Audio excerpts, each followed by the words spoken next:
Welcome back to the channel, ladies and gentlemen. My name is Epsilon. Thank you for tuning in. Today we are talking about 7 insane One Piece plot holes that make absolutely no sense, bro. No sense at all. I literally scoured the internet for these plot holes. I originally had a list of 15 plot holes, and I just kept decreasing the number because I found answers to most of these plot holes, which actually blew my mind. It made me realize that Oda Sensei is a genius. Yeah, he thought of every single thing. Like, that makes actually no sense, bro. How did you think of everything? Regardless of that, I still managed to find a few plot holes that still don't make sense, So that's the reason I decided to make this list of plot holes that I really think we need to discuss, because some of them I literally couldn't find answers to, some I found answers to, but still don't make any sense. Here we go. But before we get to the video, if you're a One Piece fan, go ahead and subscribe, because from now on, we only doing One Piece, bro. We're gonna discuss a lot of stuff on this channel. We are trying to reach 1,000 subscribers by the end of this year. Bro, I got so much content coming for you guys, you have no idea. First plot hole we have, right? So this goes back to the Baratie arc, right? So there was a point where Luffy was fighting Don Creek, right? Now the plot hole happens as such, right? During the end of the fight between Luffy and Don Creek, right? Luffy manages to find a way to defeat Don Creek, which is cool. But then Don Creek managed to entrap him in a fish net, and at the end of the fight, Luffy falls down into the sea, right?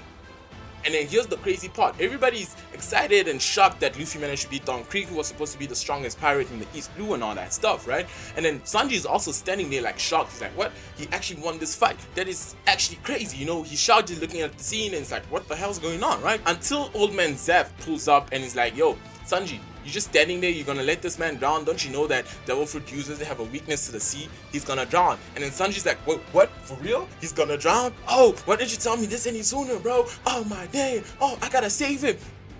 Bro, so you telling me this man did not know that devil fruit users cannot swim? This happened in episode 29 of One Piece, right? And then in episode 359 of One Piece, during the Thriller Bark arc, while Sanji is fighting Absalom, he mentions that he knows everything about the Clear fruit because as a kid, he read the Devil Fruit Encyclopedia. So you're telling me, as a kid, this man read the Devil Fruit Encyclopedia, but for some reason, he doesn't know the most common and the most obvious weakness of Devil Fruit users, which is obviously the sea. That actually makes no sense. That has to be a plot. I'm not even joking. Go watch the episode. You see what I'm talking about. And I just want to make this clear before we move on to the next plot hole. I am not hating on One Piece. I'm not hating on Oda's work whatsoever. Matter of fact, One Piece is my favorite anime of all time. I absolutely love this anime for so many reasons. And I'm just making this video because I love having these discussions with other people that have the same interests as me. Next up, we're talking about the anime inconsistency in One Piece. So we know that in Wano arc, Zoro eventually starts using Enma, right? But then the problem is that Oden was first using Enma before Zoro. And Oden was like 382 centimeters tall compared to Zoro, who was like 181 centimeters tall. The height difference is insane, let alone the height difference. The size difference also is pretty big, right, between Oden and Zoro, which makes absolutely no sense.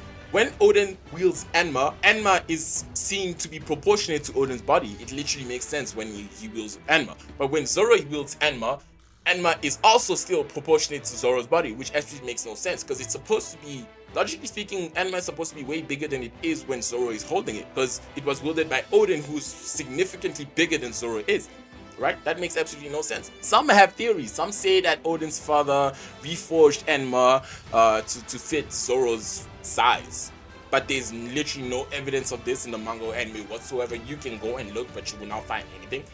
Literally. Some just say that because of Zoro's strength, he's able to wield the Enma easily. And some just say that Oda prioritized artistic liberty because he wanted to avoid having chaotic manga panels that were gonna be caused by an oversized sword. And there's another theory that the cursed swords have some sort of mythical power that lets them adjust to the user's size.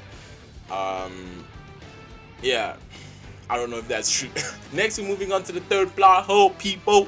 Third plot hole, okay? Some of these plot holes have explanations, but I still put them in the list because I felt like they still low-key don't make enough sense for me. So let's talk about the third plot hole. So here we have the high inconsistency of Lucky Roux.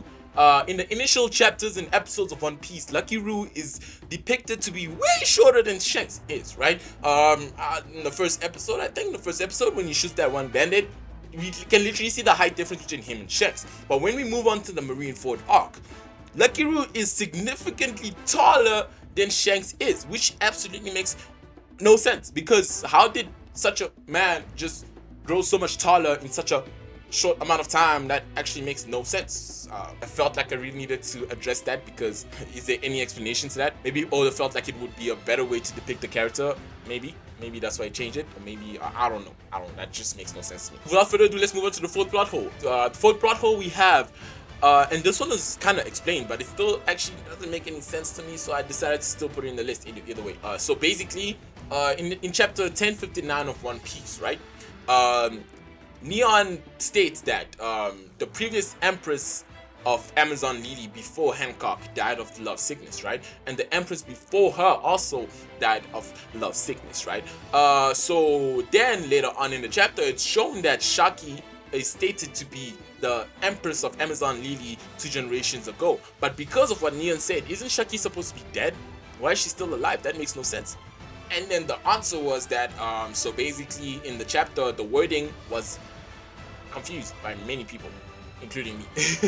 So yeah, the wording was confused. And Oda did say this in the SBS, that the previous empress did die of the love sickness, but the one before her, which was Shaki, decided to leave the island and go live with Rayleigh. She fell in love with Rayleigh because of the love sickness, whatever. She decided to leave the island and create her own coffee shop in Sabaody, and that's how she survived. She stayed alive.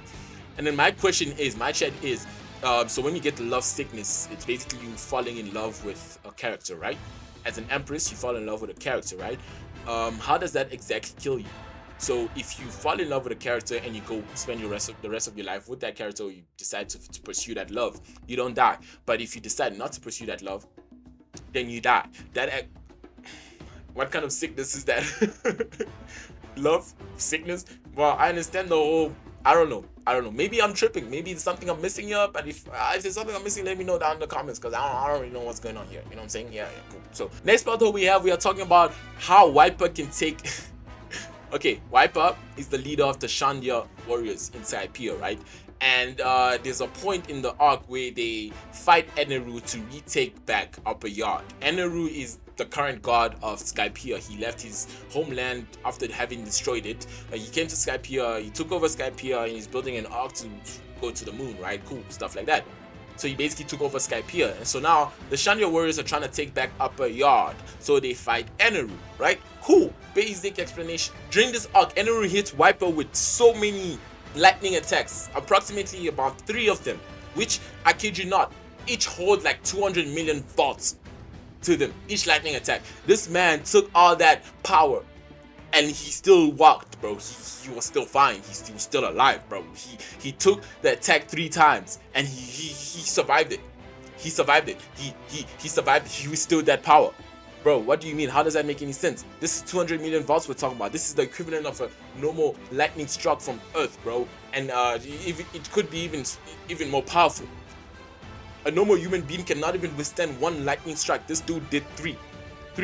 That makes no sense. Some people on the internet say, well, the most common answer is that he was able to withstand the lightning strikes because of his superhuman endurance, also because he's a descendant of the Kalgara, and he's been using these dials for so long, the reject dials, the speed dial, the impact dial, and all that stuff. His body kind of adjusted and became more endurant. His body kind of became stronger, something like that. But like 3 attacks, that is still kind of crazy. Like I don't know, that is still kind of crazy to me. I'm just saying that's like a crazy lightning attack, bro. You took that 3 times. And so the next plot hole we are talking about, it's actually a question that I actually came up with. So I was watching One Piece, and then it just hit me. Why is Sea Prism Stone able to repel the Sea Kings? I looked for an answer, and the answer was that yeah, Oda did mention this sometime in the anime. The answer was that the Sea Prism Stone has a property that allows it to kind of imitate the aura of the sea. When a ship is coated with Sea Prism Stone, the Sea Kings can't really tell the difference between the ship and the sea, so the ship is kind of invisible, right? So the ship can, for example, can easily pass through the calm belt because it's coated with Sea Prism Stone, and the Sea Kings cannot detect that there's a ship over there, so they don't attack the ship, right? But then my chat is, yo, as a Sea King underneath water, yes, the ship is coated with Sea Prism Stone, but you can clearly see that there's a shadow on the surface of the sea up there. You can clearly see that there's something going on there. Like, let me go check that out. Like, what do you mean? Just because it's coated with Sea Prism Stone and you don't sense the aura, you have eyes, bro. You can literally see that there's something moving on the surface of the sea. What do you mean? Are you telling me the Sea Kings can't see that? They can't see that there's a dark shadow, which is probably a ship moving on the surface of the sea. Let me go check that out. And once they come out, when they emerge from the water, whether the ship has Sea Prism Stone or not, the Sea King can still attack the ship because they can now see that this is a ship. You know what I'm saying? So my chat is, how come they can't really see the shadow of the ship on the surface of the water from underneath the water? That's just something I was wondering. I don't know if I'm missing something here. You know, let me know down in the comments. I don't know if I'm missing something here, but yeah, I had to add it to the list because it low-key doesn't make any sense to me. For the last plot hole we have, just like the previous videos, the last plot hole, personally, in my opinion, is the deepest one and the most impactful one. It's kind of, it's very wild. But yeah, this one also has an explanation to it, but I really felt like I needed to add this to the list because it still doesn't make sense to it. So this is the plot hole. How in the world did the Going Merry know where the Straw Hats are in Enies lobby when it departed from Water 7 to go save the Straw Hats in Enies lobby? How did the Going Merry know that the Straw Hats are in Enies lobby, bro? How? Many say that no, it's because of the spirit of the Klabauter man. That's why the Going Merry was able to know where the Straw Hats are, because the Going Merry loves and is loyal to the Straw Hats. The Going Merry was able to go and find them or whatever. And some say that nah, the Going Merry just followed the train tracks on the sea to the next island. But all you know, the Straw Hats could have gone to freaking Le Parc or something. You don't know that. You know what I'm saying? Like, how do you know the Straw Hats in Enies lobby? You know what I'm saying? Unless the Going Merry was a log pose or something. Unless the Going Merry was a log pose or something. That is a crazy theory. So Going Merry was able to tell that the next island was Enies lobby, so let me just go to the next island. But yeah, I just generally don't understand that part. I just generally feel like the spirit of the Going Merry shouldn't have been able to navigate itself to Enies lobby, knowing that the Straw Hats are at Enies lobby and they need help. You know, I don't know how they're so connected. I don't know. That kind of doesn't really make sense. If you've reached this part of the video, you are a real one as usual. Please hit the subscribe button, bro. Let's reach 1,000 subscribers by the end of this year, bro. Let's reach 1,000 subscribers by the end of this year. We are gonna do it, and I'm gonna be bringing out more One Piece content for y'all. Thank you. I appreciate y'all. I appreciate all the amazing comments I've gotten so far, all the support, all the love. I love you guys. Thank you so much. Yeah, let's discuss down in the comments what y'all think, and I'm gonna check y'all in the next one. Yeah, peace.